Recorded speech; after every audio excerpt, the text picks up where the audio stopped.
So in talking about truth, it seems that so much of your career has been dedicated to finding that and sharing that.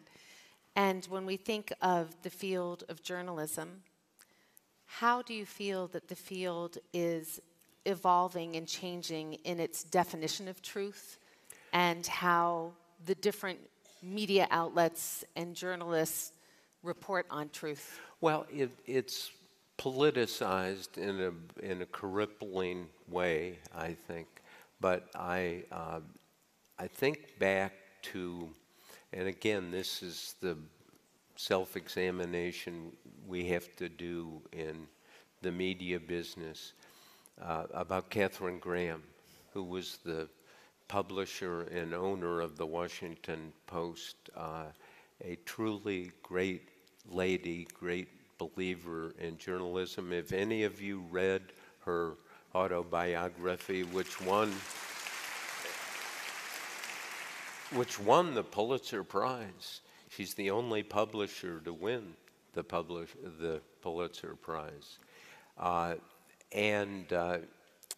this is 1974, after Nixon resigned, she wrote Carl Bernstein and myself a personal message. And now Katharine had more stationery than any 500 people in Washington. But she wrote it on a yellow legal pad. And it was, Dear Carl and Bob, now you did some of the reporting and Nixon has resigned. Quote, now don't start thinking too highly of yourselves.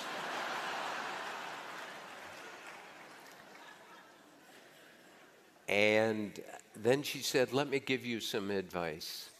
And the advice is beware the demon pomposity. Beware the demon pomposity. Way too much pomposity in the media, in Hollywood, Wall Street, occasionally in academia, even occasionally in politics. And think about pomposity now. If there's anything you don't like, it's pomposity and a kind of self-satisfaction, a smugness. I know the answer. Turn into cable news, and you'll see it. A lot of self-confidence, over self-confidence, and a lot of pomposity, and not a lot of, and you know what Katharine's saying and what she taught is you need to live in a world of self-doubt as much as you can. You're never, not to the point where you can't do what you're assigned to do in journalism, but to the point of, and as I tried to illustrate with the Gerald Ford story, I mean,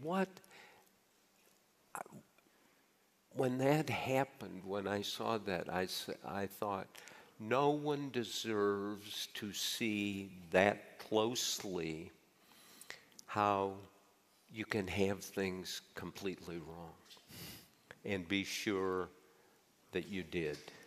So that's sobering. There's a sobering lesson that is out there for us to think about.